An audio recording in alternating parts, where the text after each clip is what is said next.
Ok, pessoal, então vamos agora às inequações exponenciais. Ora, o que é que diferencia a resolução de uma equação para uma inequação exponencial? Pouquíssima coisa, né? O principal diferencial é a inequação exponencial, como ela é uma relação de ordem, né? Então eu preciso verificar o sentido de crescimento da minha função. Então é assim, se a função é crescente, né, a variável x e a variável y, né, elas crescem no mesmo sentido, ou seja, se aumentar o x, aumenta o y e vice-versa. Isso quer dizer que a função é crescente.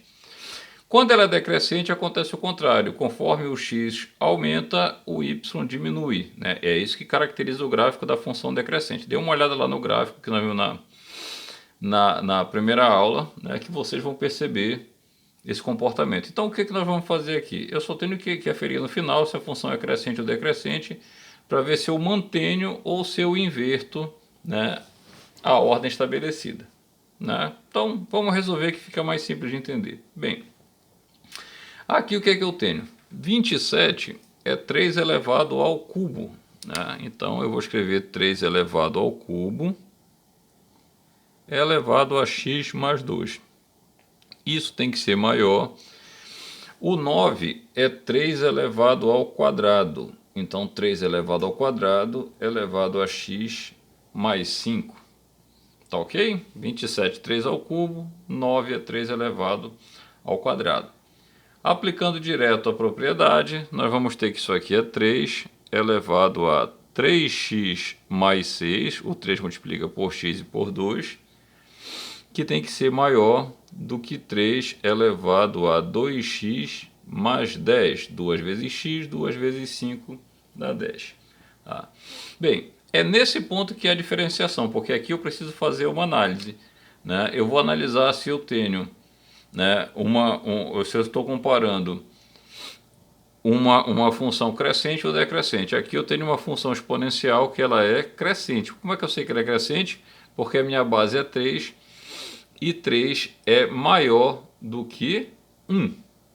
Né? Então ela é crescente. Se ela é crescente, eu vou manter a mesma ordem de crescimento. Portanto, vai ficar 3x mais 6 é maior do que 2x mais 10. Aí passa para cá. 3x menos 2x é maior do que 10 menos 6. Portanto, o x tem que ser maior do que 4. Ok? Então a minha solução, eu posso escrever bonitinho aqui, né? Vai ser todo o x que pertence aos reais, tal que x é maior do que 4. Certo? Vamos para o nosso último exemplo. Então vamos lá ao nosso último exemplo, né? Eu começo fazendo a seguinte observação, veja. 0,5 elevado ao quadrado é igual a 0,25. Então eu posso reescrever isso da seguinte forma. 0,5 elevado a 4x mais 3 é menor do que 0,5 ao quadrado. Isso daqui é elevado a x mais 5. Tá? Ou seja, o 0,25 eu substituí por 0,5 ao quadrado, né? E aí, desenvolvendo aqui, desenrolando, eu tenho 0,5 elevado a 4x mais 3 menor do que 0,5 elevado aqui eu multiplico por 2, 2x mais 10. Tá? Pois bem, né, o que é necessário ser observado aqui simplesmente por ser uma inequação? É o sentido de crescimento. Né?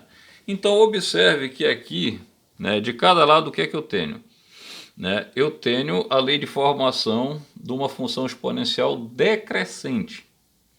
Como é que eu sei que a minha função exponencial é decrescente? Porque a minha base está naquele intervalo maior do que 0, mas menor do que 1. Ok? Portanto, conforme aumenta o valor de x, diminui o valor em y. tá? Então, quando eu vou resolver isso daqui, eu escrevo 4x mais 3 é maior do que 2x mais 10, tá? Então, perceba que como ela é decrescente, né, conforme uma aumenta, né, uma variável aumenta, a outra diminui, tá? Por isso que aqui nós fazemos a inversão da ordem, eu inverto a ordem, né? O que era menor passa a ser maior para que eu possa manter, né, a mesma relação de ordem. Compreendido? Então, quando é que ocorre esse procedimento? Quando eu estiver trabalhando com uma função exponencial decrescente, meus queridos, tá? E daí segue a resolução normal. 4x menos 2x tem que ser maior do que 10 menos 3. 2x tem que ser maior do que 7, portanto o x tem que ser maior do que 7 meios. E aí minha solução vai ficar todo o x que pertence aos reais, tal que x é maior do que 7 meios. Ok? Né? Revejam, analisem, enviem as dúvidas e aqui nós encerramos essa aula de exercícios.